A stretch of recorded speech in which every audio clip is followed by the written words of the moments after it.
Sidang lanjutan kasus dugaan peredaran narkoba yang menyeret Ammar Zoni kembali digelar. Saksi napi mengungkap fakta mengejutkan. Ammar dilayani 3 orang sekaligus, mulai dari makan hingga kebersihan kamar, dan semua itu ada biayanya. Pertanyaannya kini, dari mana Ammar Zoni mendapatkan aliran dana untuk semua itu? Sebelum kita lanjut ceritanya, jangan lupa ya like dan subscribe channel Saka Bercerita. Jangan lupa menulis asal daerah kalian di kolom komen, supaya kita lebih kenal dan dekat. Silakan duduk yang nyaman karena ceritanya baru dimulai. Let's go! Pintu kamar itu tertutup rapat. Tidak terkunci. Tapi terasa seolah ada jarak yang tak kasat mata antara dunia di dalam dan dunia di luar. Tirai tebal menggantung, menahan cahaya pagi yang seharusnya masuk dengan bebas.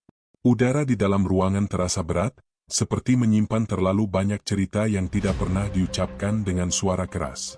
Di tempat inilah, kehidupan seorang selebriti bernama Ammar Zoni berjalan dengan cara yang tak pernah benar-benar dikenal publik. Nama itu dikenal luas. Wajahnya akrab di layar. Suaranya sering hadir menemani waktu santai jutaan orang. Namun, menurut seorang saksi yang kini memilih bersuara, ada sisi kehidupan Ammar yang selama ini tak pernah tersentuh kamera. Sisi yang sunyi, tertutup, dan perlahan memunculkan pertanyaan. Setiap hari, menurut saksi tersebut, Ammar tidak menjalani rutinitas seperti kebanyakan orang dewasa lainnya. Ia tidak bangun untuk menyiapkan makan, tidak membersihkan ruang tempat ia tidur, tidak mengatur kebutuhan dasarnya sendiri. Semua itu dilakukan oleh orang lain. Bukan 1, bukan 2, melainkan 3 orang sekaligus. 3 sosok dengan peran berbeda, namun tujuan yang sama. Melayani kebutuhan Ammar, dari hal paling sederhana hingga yang paling pribadi. Makanan disiapkan tanpa diminta.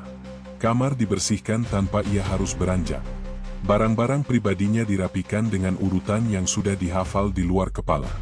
Menurut saksi, semua itu berlangsung begitu alami. Seolah sudah menjadi kesepakatan diam-diam. Tidak tertulis, tidak diumumkan, tapi dijalankan setiap hari. Awalnya, pemandangan itu tidak terasa janggal. Dalam dunia hiburan, bantuan dan pendampingan bukanlah hal asing. Banyak figur publik yang dikelilingi staf. Banyak pula yang mendapat perlakuan khusus. Namun, semakin lama saksi berada di lingkungan itu, semakin muncul rasa tidak nyaman yang sulit dijelaskan dengan kata-kata. Ada sesuatu yang terasa berlebihan, terlalu intens, terlalu dekat. Kehadiran 3 orang itu bukan sekadar membantu. Mereka seolah menjadi bagian dari ritme hidup Ammar. Mengatur waktu, mengatur ruang, bahkan mengatur kapan ia makan, kapan ia beristirahat, dan kapan kamar itu kembali sunyi. Disinilah pertanyaan pertama muncul. Mengapa seorang figur publik, yang dikenal mampu berdiri sendiri di hadapan kamera, justru hidup dalam lingkaran perawatan yang begitu ketat di balik layar? Apa yang sebenarnya terjadi di ruang pribadi itu? Dan mengapa semua ini berlangsung tanpa pernah terdengar keluar? Saksi itu mengaku, tidak pernah ada percakapan terbuka soal kondisi Ammar. Tidak ada penjelasan resmi. Tidak ada klarifikasi. Semua berjalan seolah itu hal biasa. Namun, keheningan seringkali menyimpan tanda. Menurut saksi, ada waktu-waktu tertentu ketika suasana kamar berubah. Lebih tegang, lebih ramai. Pintu yang biasanya tertutup, kini terbuka lebih lama. Orang-orang keluar masuk dengan ekspresi yang sulit dibaca. Dan Ammar, lebih sering diam. Ia hadir secara fisik, tapi pikirannya terasa jauh. Tatapannya kosong. Seolah ada beban yang tidak pernah ia bagikan kepada siapapun di luar lingkaran itu. Di luar kamar, publik tetap melihat sosok Ammar yang sama. Senyum di layar. Nama yang disebut dalam berita hiburan. Komentar yang muncul di media sosial. Tidak ada yang tahu, bahwa di balik semua itu, ada rutinitas yang berjalan dengan pola tak lazim. Menurut saksi, tidak semua orang di sekitar Ammar mengetahui detail kehidupan ini. Hanya segelintir. Dan mereka yang tahu, memilih untuk diam. Entah karena merasa itu bukan urusan mereka, atau karena ada sesuatu yang lebih besar yang tidak ingin mereka sentuh. Cerita ini tidak muncul begitu saja. tidak meledak dalam satu malam. Ia tumbuh perlahan. Dari pengamatan kecil. Dari perasaan tidak nyaman yang terus ditekan. Dari pertanyaan-pertanyaan yang tidak pernah mendapatkan jawaban. Hingga akhirnya, saksi itu menyadari satu hal. Apa yang ia lihat bukan sekadar soal pelayanan berlebihan. Bukan hanya tentang kebiasaan unik seorang selebriti. Ada lapisan lain. Lapisan yang lebih dalam. Dan mungkin, lebih berbahaya. Saat itulah, pintu kamar yang selama ini tertutup rapat mulai retak. Dan dari celah kecil itu, sebuah cerita mulai keluar. Cerita tentang kehidupan yang tak pernah benar-benar terlihat. Tentang orang-orang yang hadir terlalu dekat. Tentang peran yang tidak pernah dijelaskan. Dan tentang seorang figur publik yang perlahan berubah menjadi pusat dari rangkaian pertanyaan yang belum terjawab. Inilah awalnya. Sebelum saksi bicara lebih jauh. Sebelum barang-barang di kamar itu dipertanyakan. Sebelum kamera pengawas mengubah segalanya, cerita ini dimulai dari satu ruang. Satu pintu tertutup. Dan satu kejanggalan yang akhirnya tidak bisa lagi diabaikan. Cerita ini tidak bisa dipahami hanya dari satu ruang tertutup. Untuk mengerti mengapa kamar itu menjadi pusat perhatian, kita harus mundur sejenak. Bukan ke masa lalu yang jauh. Melainkan ke perjalanan hidup Ammar Zoni yang perlahan berubah, tanpa banyak disadari publik. Beberapa waktu terakhir, ritme hidup Ammar tidak lagi sama.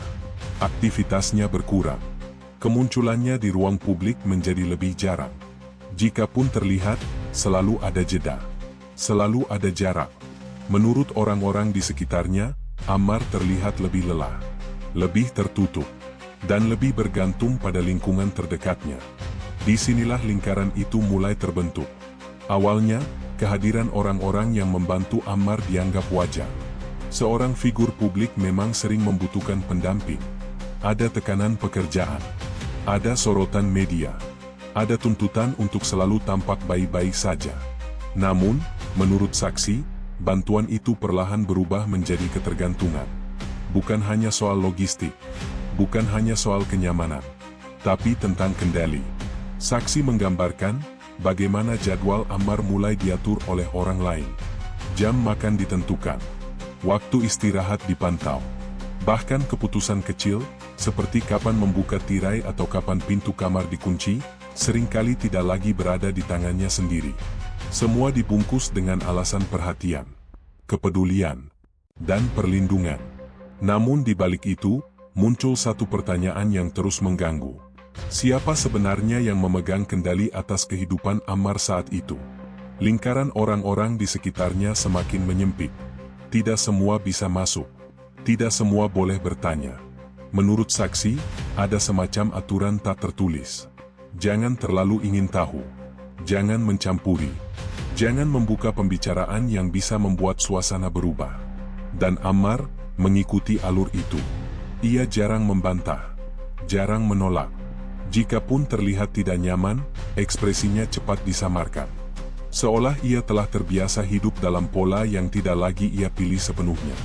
Di luar, citra Ammar tetap dijaga. Media sosial menampilkan potongan-potongan Ammar. Senyum singkat. Unggahan yang terlihat biasa. Tidak ada tanda bahwa di balik layar, kehidupan sehari-harinya berjalan dengan pengawasan yang ketat. Saksi mengingat satu momen penting. Saat ia menyadari bahwa kehadiran 3 orang di kamar Ammar bukan sekadar kebetulan. Mereka datang dengan jadwal bergantian. Dengan peran yang jelas. Satu fokus pada kebutuhan fisik. Satu pada kebersihan dan ruang. Satu lagi, lebih sering berada di sisi Ammar, bahkan ketika tidak ada kebutuhan yang jelas.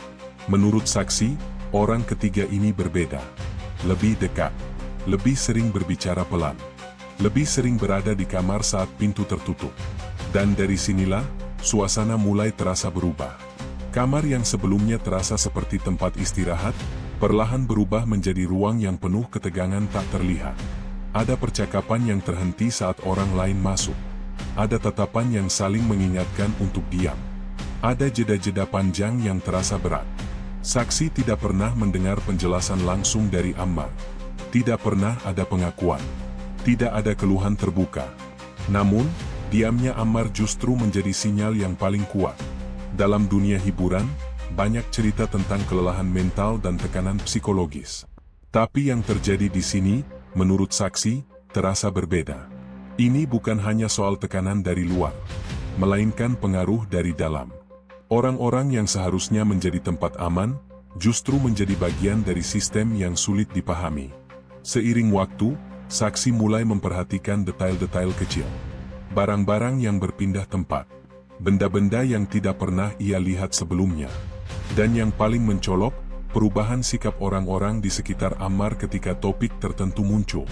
Jika ada pertanyaan soal kamar, soal siapa saja yang masuk, soal apa yang sebenarnya dilakukan di dalam, jawabannya selalu mengambang, atau justru dihindari. Di titik ini, saksi menyadari satu hal penting. Cerita ini tidak berdiri sendiri. Ini bukan sekadar kisah tentang seorang selebriti dan kebiasaannya. Ini adalah potongan dari sesuatu yang lebih besar. Sesuatu yang melibatkan banyak orang. Dan mungkin, banyak kepentingan. Namun, belum ada bukti. Belum ada rekaman. Belum ada sesuatu yang bisa dipegang secara nyata. Yang ada hanyalah perasaan tidak nyaman. Dan pengamatan yang terus menumpuk. Saksi memilih untuk tetap diam. Mengamati. Mencatat dalam ingatan. Menunggu momen yang tepat. Karena dalam situasi seperti ini, satu langkah keliru bisa mengubah segalanya. Dan momen itu akhirnya datang. Bukan dari pengakuan. Bukan dari pertengkaran. Melainkan dari sesuatu yang selama ini dianggap biasa. Sesuatu yang selalu ada, namun jarang diperhatikan. Sebuah kamera pengawas. Disitulah cerita ini akan berbelok. Dari dugaan menjadi temuan. Dari kejanggalan menjadi konflik. Dan dari ruang tertutup, menuju sorotan yang jauh lebih terang. Awalnya, kamera itu dianggap hanya sebagai bagian dari keamanan standar. Terpasang diam. Tidak mencolok. Tidak pernah dibicarakan. Menurut saksi, kamera pengawas di area kamar Ammar sudah ada sejak lama. Dipasang dengan alasan perlindungan. Untuk memastikan tidak ada orang asing yang masuk. Untuk menjaga privasi seorang figur publik yang sering menjadi sasaran perhatian. Namun, justru dari benda itulah, kejanggalan mulai menemukan bentuknya. Saksi mengingat dengan jelas, bagaimana suatu hari ia melihat potongan rekaman secara tidak sengaja. Bukan karena ingin mencari. Bukan pula karena curiga sejak awal. Hanya sebuah momen singkat. Layar menyala. Gambar bergerak. Dan satu detail kecil yang terasa tidak sinkron. Jumlah orang yang masuk ke kamar itu. Menurut saksi, selama ini ia meyakini hanya 3 orang yang secara rutin melayani Ammar. 3 wajah yang itu-itu saja. 3 peran yang sudah ia kenali. Namun di rekaman itu, terlihat lebih banyak sosok. Datang bergantian. Pergi dengan jeda singkat. Beberapa bahkan muncul di waktu yang tidak biasa. Pagi terlalu pagi. Malam terlalu larut. Dan yang paling mengusik, beberapa dari mereka tidak terlihat membawa apapun. Tidak ada makanan. Tidak ada peralatan kebersihan. Tidak ada keperluan yang jelas. Mereka hanya masuk dan keluar. Saksi mulai memperhatikan dengan lebih saksama. Bukan lagi sekadar melihat, tetapi mencermati. Ia mengingat wajah, postur tubuh, cara mereka bergerak, cara mereka menoleh sebelum pintu tertutup. Beberapa wajah terasa familiar. Bukan staf, bukan pekerja harian, melainkan orang-orang yang selama ini kerap terlihat bersama Ammar di luar konteks kamar. Orang-orang yang dikenal sebagai teman, rekan, lingkaran sosial yang dianggap aman. Di titik ini, perasaan tidak nyaman berubah menjadi kegelisahan. Menurut saksi, perubahan sikap Ammar semakin jelas terlihat setelah momen itu. Ia menjadi lebih pendiam. Lebih sering menghabiskan waktu di dalam kamar. Jikapun keluar, langkahnya cepat. Tatapannya menghindar. Seolah tidak ingin membuka ruang percakapan. Kamar itu kini terasa berbeda. Tidak lagi sekadar ruang pribadi. Melainkan pusat aktivitas yang tidak sepenuhnya bisa dijelaskan. Saksi mulai mencatat detail lain. Barang-barang yang sebelumnya tidak ada, kini muncul. Beberapa tersimpan rapi. Beberapa lain diletakkan seolah sengaja disembunyikan dari pandangan langsung. Bukan barang mencolok. Justru sebaliknya. Terlalu biasa. Terlalu mudah dianggap sepele. Namun menurut saksi, justru itulah yang membuatnya mencurigakan. Ia tidak berani menyentuh, tidak berani bertanya langsung. Karena setiap kali topik kamar atau orang-orang tertentu disebut, suasana langsung berubah. Percakapan terhenti, nada suara merendah. Dan selalu ada satu kalimat yang muncul, diucapkan dengan nada yang sama. Tidak perlu dibahas. Larangan itu tidak pernah tertulis. Tidak pernah diucapkan secara tegas. Namun terasa jelas. Saksi menyadari, ada batas tak terlihat yang tidak boleh dilanggar. Dan semakin ia mendekati batas itu, semakin kuat tekanan untuk mundur. Disinilah, rasa takut mulai muncul. Bukan takut pada Ammar, melainkan pada sistem di sekitarnya. Menurut saksi, orang-orang yang keluar masuk kamar Ammar tidak semuanya bersikap sama. Ada yang ramah, ada yang dingin, ada pula yang terlihat waspada berlebihan. Seolah sadar bahwa setiap gerakan bisa diamati. Dan kamera pengawas itu tetap merekam semuanya. Saksi mulai menyadari satu hal penting. Jika kamera itu benar-benar hanya untuk keamanan, mengapa rekamannya begitu sensitif? Mengapa aksesnya terbatas? Dan mengapa tidak semua orang boleh melihatnya? Ia mendengar bisik-bisik. Potongan percakapan yang tidak utuh. Tentang rekaman yang tidak boleh tersebar. Tentang orang-orang yang namanya tidak boleh disebut. Tentang barang-barang yang seharusnya tidak ada di sana. Semua itu membuat saksi semakin yakin bahwa kejanggalan ini bukan kebetulan. Ada sesuatu yang disembunyikan. Dan ada alasan mengapa semua orang memilih diam. Saksi mengingat satu malam tertentu. Saat suasana kamar terasa lebih tegang dari biasanya. Orang-orang datang lebih sering. Pintu terbuka dan tertutup tanpa jeda panjang. Dan Ammar hampir tidak terlihat sepanjang malam. Menurut saksi, di malam itu, kamera merekam aktivitas yang jauh lebih padat dibanding hari-hari sebelumnya. Dan di sanalah, potongan-potongan cerita mulai menyatu. Ia melihat wajah-wajah yang seharusnya tidak ada di sana. Ia melihat interaksi yang tidak bisa dijelaskan sebagai kunjungan biasa. Dan ia melihat, bagaimana peran Ammar dalam cerita ini perlahan tampak berbeda dari yang selama ini dibayangkan. Bukan hanya sebagai pusat perhatian, melainkan sebagai bagian dari situasi yang jauh lebih rumit. Namun, hingga titik ini, saksi masih memilih untuk diam. Karena ia tahu, tanpa bukti yang jelas, semua ini bisa berbalik arah. Bisa menjadi fitnah. Bisa menjadi bumerang. Ia menunggu, mengamati, dan membiarkan kamera itu terus bekerja. Hingga akhirnya, satu rekaman tertentu muncul. Rekaman yang tidak lagi bisa dianggap biasa. Rekaman yang mengubah segalanya. Di sanalah, menurut saksi, barang bukti yang selama ini dianggap sepele mendapatkan maknanya. Di sanalah, keterlibatan orang-orang terdekat mulai terlihat jelas. Dan di sanalah, cerita tentang Ammar Zoni bergerak menuju inti konflik yang sesungguhnya. Apa yang sebelumnya hanya berupa kejanggalan, kini bersiap menjadi pengungkapan. Rekaman itu tidak diputar sekaligus. Menurut saksi, potongannya muncul perlahan. Seperti sengaja memberi waktu bagi siapapun yang melihatnya untuk mencerna. Namun justru dari cara itulah, dampaknya terasa lebih menghantam. Layar menampilkan kamar yang sama. Sudut yang sama. Tirai yang sama. Tidak ada yang berubah pada ruangnya. Yang berubah adalah cerita di dalamnya. Di dalam rekaman itu, jumlah orang yang keluar masuk kamar Ammar jauh melampaui dugaan awal. Bukan hanya 3. Bukan hanya wajah yang dikenal sebagai pendamping. Ada lebih banyak sosok. Datang dengan pola tertentu.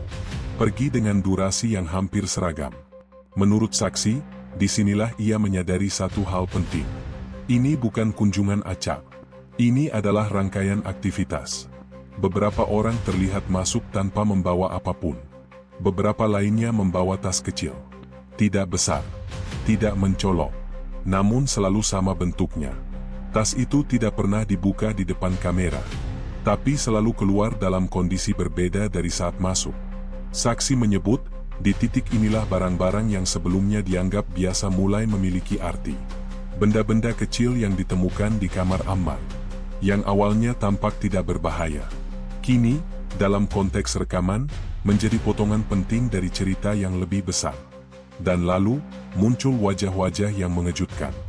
Beberapa di antaranya adalah orang-orang yang selama ini dikenal publik sebagai teman Ammar. Sosok yang sering terlihat tersenyum di foto bersama. Yang disebut sebagai lingkaran kepercayaan. Bukan orang asing. Bukan pihak luar. Menurut saksi, inilah momen ketika persepsi runtuh sepenuhnya. Karena jika orang-orang terdekat itu terlibat dalam aktivitas yang sama, maka cerita ini tidak lagi bisa dilihat sebagai masalah pribadi semata. Ini adalah jaringan, lingkaran yang saling terhubung. Dalam rekaman tertentu, terlihat percakapan tanpa suara, gestur tangan, tatapan yang saling mengerti, dan satu momen ketika pintu kamar ditutup lebih lama dari biasanya. Tidak ada kekerasan, tidak ada adegan dramatis. Namun justru ketenangan itulah yang terasa mencurigakan. Ammar terlihat di dalam kamar. Tidak selalu aktif.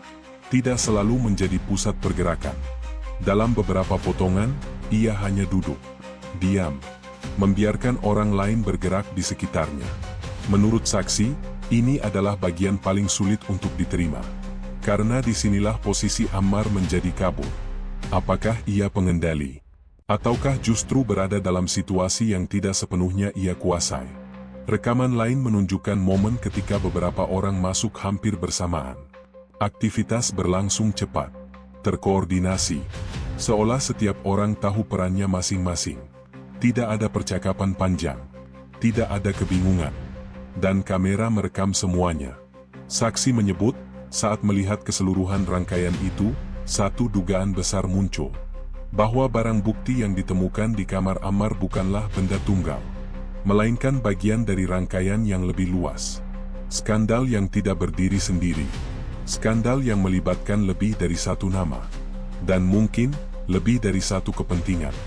Di titik ini, saksi mulai menyadari mengapa selama ini ada larangan diam-diam untuk membicarakan kamar itu. Mengapa akses ke rekaman dibatasi. Mengapa pertanyaan selalu dihindari. Karena jika potongan-potongan ini keluar ke publik, ceritanya akan berubah total. Bukan lagi tentang satu selebriti, melainkan tentang lingkungan yang membentuk dan memanfaatkan situasi tersebut. Menurut saksi, ada satu rekaman yang paling mengguncang. Rekaman yang memperlihatkan interaksi antara Ammar dan salah satu orang terdekatnya. Gestur mereka menunjukkan kedekatan yang tidak biasa. Dan setelah itu, muncul aktivitas lain yang mengaitkan langsung dengan barang bukti yang sebelumnya ditemukan. Di sanalah, menurut saksi, benang merah itu terlihat jelas. Semua saling terhubung. Tidak ada yang berdiri sendiri.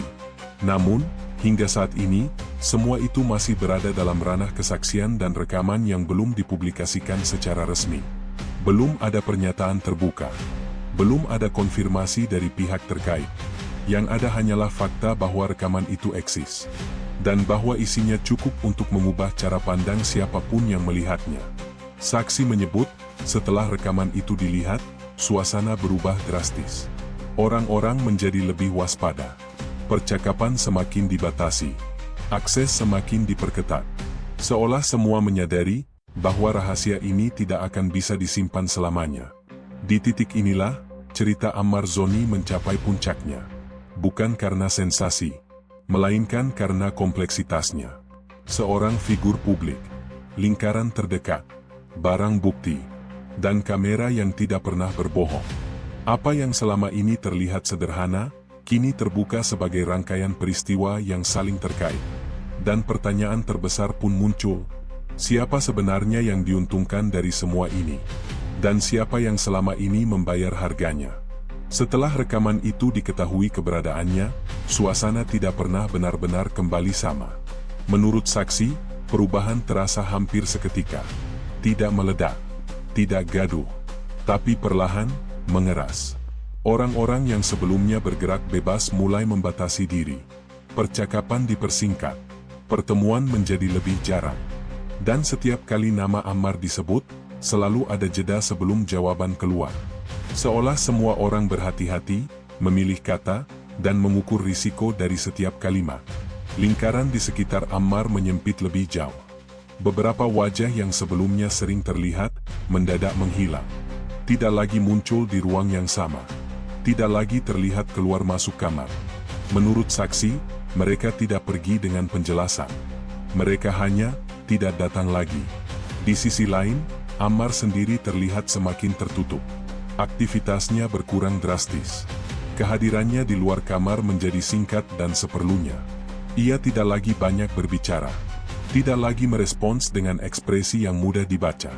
Saksi menyebut, ada perubahan cara orang-orang memperlakukannya. Lebih hati-hati, lebih formal, dan terasa ada jarak yang sebelumnya tidak ada. Seolah Ammar bukan lagi pusat keakraban, melainkan pusat kehati-hatian. Cerita ini, meski belum muncul ke permukaan secara utuh, mulai menyebar dalam bentuk bisik-bisik. Dari satu orang ke orang lain. Dari ruang tertutup ke lingkaran yang lebih luas. Bukan sebagai tuduhan terbuka, melainkan sebagai pertanyaan. Apa yang sebenarnya terjadi di kamar itu? Siapa saja yang terlibat? Dan seberapa besar cerita ini sebenarnya? Menurut saksi, beberapa orang mulai mencoba menjaga jarak. Bukan hanya dari Ammar, tetapi dari siapapun yang pernah terlihat dekat dengannya. Ada kekhawatiran, ada ketakutan. Bukan soal kebenaran semata, melainkan soal dampaknya jika cerita ini benar-benar terungkap. Di luar lingkaran itu, publik masih melihat permukaan yang tenang. Tidak ada pernyataan resmi, tidak ada konferensi pers, tidak ada klarifikasi terbuka. Keheningan itu justru menciptakan ruang spekulasi. Media sosial mulai ramai dengan potongan-potongan cerita yang belum utuh. Nama Ammar kembali disebut. Namun kali ini, dengan nada yang berbeda. Bukan tentang karya, melainkan tentang kehidupan pribadi yang dipertanyakan. Menurut pengamat yang mengikuti dinamika ini, situasi seperti ini seringkali menjadi titik kritis. Saat ketiadaan informasi resmi justru mendorong berbagai versi cerita berkembang sendiri. Dan dalam kondisi seperti itu, persepsi publik bisa berubah dengan cepat. Namun hingga kini, tidak ada pihak yang secara terbuka mengonfirmasi keberadaan rekaman tersebut. Tidak ada penjelasan tentang barang bukti yang disebut-sebut. Yang ada hanyalah kesaksian dan perubahan sikap orang-orang di sekitar Ammar. Saksi menyebut, tekanan tidak hanya dirasakan oleh Ammar. Orang-orang yang sebelumnya aktif di sekelilingnya juga merasakan dampaknya. Beberapa memilih untuk menarik diri. Beberapa lainnya terlihat berusaha menjaga citra. Dan ada pula yang seolah berusaha memastikan bahwa cerita ini tidak bergerak lebih jauh. Disinilah, dampak sosial dari sebuah dugaan mulai terasa nyata. Kepercayaan diuji, hubungan dipertanyakan, dan batas antara teman, pendamping, dan kepentingan menjadi semakin kabur. Menurut saksi, ada momen ketika ia menyadari bahwa cerita ini tidak lagi bisa dihentikan hanya dengan diam. Karena terlalu banyak perubahan yang sudah terjadi. Terlalu banyak sikap yang bergeser. Terlalu banyak pertanyaan yang tidak lagi bisa ditepis dengan alasan privasi. Namun, ia juga menyadari risiko dari setiap langkah. Karena ketika cerita ini keluar, dampaknya tidak akan kecil. Bukan hanya bagi Ammar, melainkan bagi semua nama yang terhubung dengannya. Di tengah semua itu, Ammar tetap berada di pusat pusaran. Tidak berbicara, tidak membantah, tidak mengonfirmasi. Diamnya menjadi bahan tafsir. Dan setiap tafsir melahirkan reaksi baru. Sebagian publik merasa iba. Melihat kemungkinan bahwa Ammar berada dalam situasi yang tidak sepenuhnya ia kendalikan.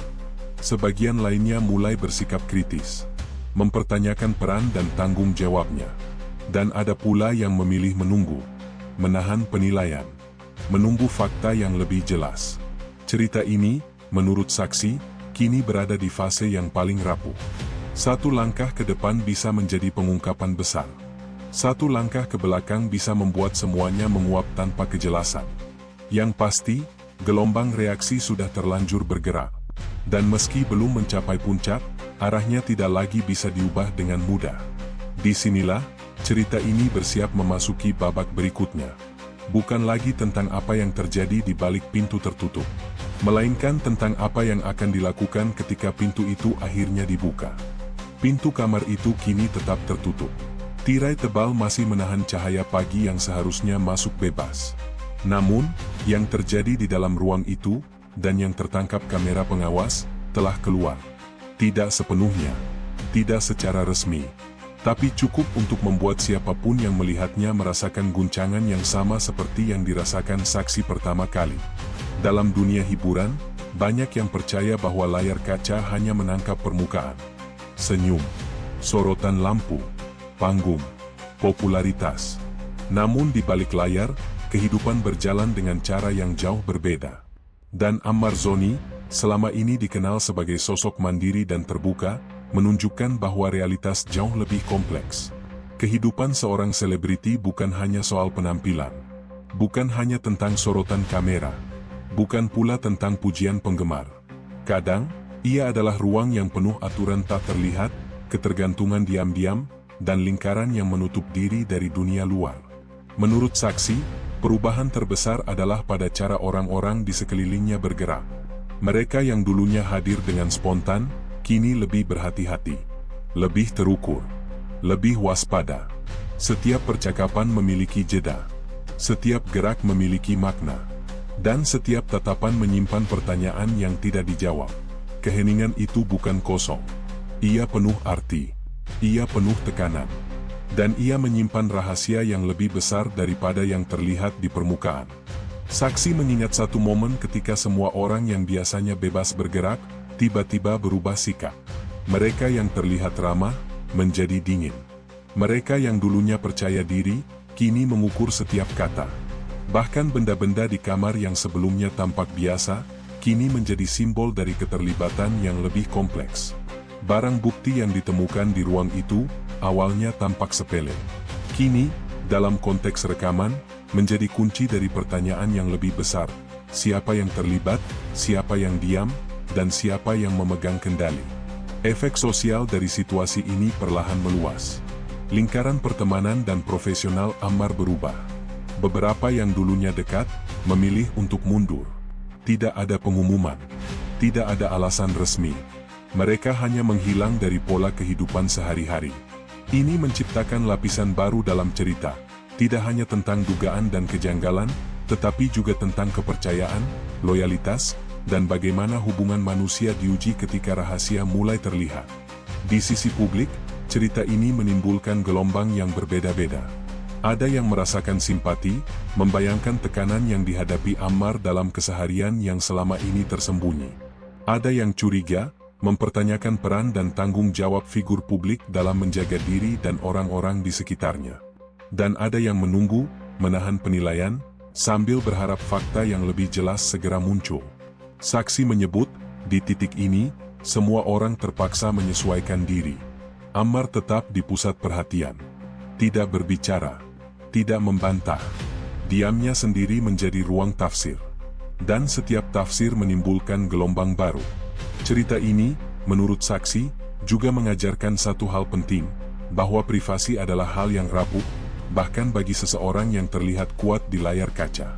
Bahwa pengaruh orang-orang di sekitar bisa mengubah cara hidup dan persepsi publik. Bahwa sebuah kamar, yang terlihat sederhana, bisa menjadi saksi dari kompleksitas hubungan manusia yang tersembunyi dari mata dunia. Yang menarik, kata saksi, adalah bagaimana masyarakat menanggapi kisah seperti ini. Mereka terbagi menjadi lapisan-lapisan emosi, penasaran, iba, skeptis, dan kadang merasa seolah ikut berada di ruang tertutup itu. Setiap komentar di media sosial, setiap perbincangan di grup, seakan menambah lapisan baru dalam cerita yang sudah kompleks. Di sisi lain, lingkaran orang-orang di sekitar Ammar tidak bisa lagi berperilaku seperti sebelum semua ini muncul. Mereka harus menimbang setiap gerak, mengontrol setiap ekspresi, menjaga jarak yang sebelumnya tidak mereka pikirkan. Ini adalah efek domino dari satu kejanggalan yang kemudian terbuka, satu kamera yang terus merekam, dan satu saksi yang akhirnya bersuara. Momen refleksi ini menunjukkan bahwa, dalam dunia hiburan maupun kehidupan publik manapun, kontrol bukan hanya soal penampilan. Ia juga soal pengaruh, ketergantungan, dan kemampuan menavigasi hubungan yang kadang tidak terlihat. Dan Ammar Zoni, dalam diamnya, mengingatkan publik bahwa di balik setiap senyum, ada cerita yang jarang tampak. Di balik setiap peran, ada manusia yang menghadapi kompleksitas yang jauh lebih berat dari sekadar sorotan lampu. Pintu kamar itu tetap tertutup. Tirai masih menahan cahaya. Tapi cerita yang keluar darinya tidak bisa lagi dikembalikan ke kondisi semula. Pertanyaan tetap ada. Tidak semua dijawab. Siapa yang diuntungkan? Siapa yang diam? Dan siapa yang sebenarnya memiliki kendali? Cerita ini, kata saksi, belum selesai. Dan publik, yang selama ini hanya menyaksikan permukaan, kini mulai menyadari bahwa di balik setiap nama yang bersinar, ada ruang yang penuh misteri, dinamika, dan konsekuensi yang tak terlihat. Maka, ketika tirai itu perlahan dibuka suatu hari nanti, entah lewat pengakuan resmi, bukti yang terungkap, atau kejadian lain, semua yang menonton akan menghadapi pertanyaan yang sama. Apakah kita benar-benar mengenal seseorang hanya dari apa yang mereka perlihatkan? Dan sampai kapan kita bisa membedakan antara apa yang nyata dan apa yang tersimpan di balik pintu yang tertutup? Dalam dunia hiburan, sorotan kamera hanyalah awal. Realitas, diam-diam, bergerak sendiri. Dan ruang pribadi, yang tampak sederhana, bisa menjadi cermin dari kompleksitas kehidupan manusia yang sesungguhnya. Cerita Ammar Zoni tetap berlanjut. Belum ada penutup resmi. Belum ada kata akhir. Yang ada hanyalah ruang yang tetap tertutup. Kamera yang terus merekam. Dan publik yang terus menunggu. Karena dalam setiap cerita seperti ini, bab berikutnya selalu ada. Dan kita, sebagai penonton, hanya bisa menyaksikan, sambil mempertanyakan.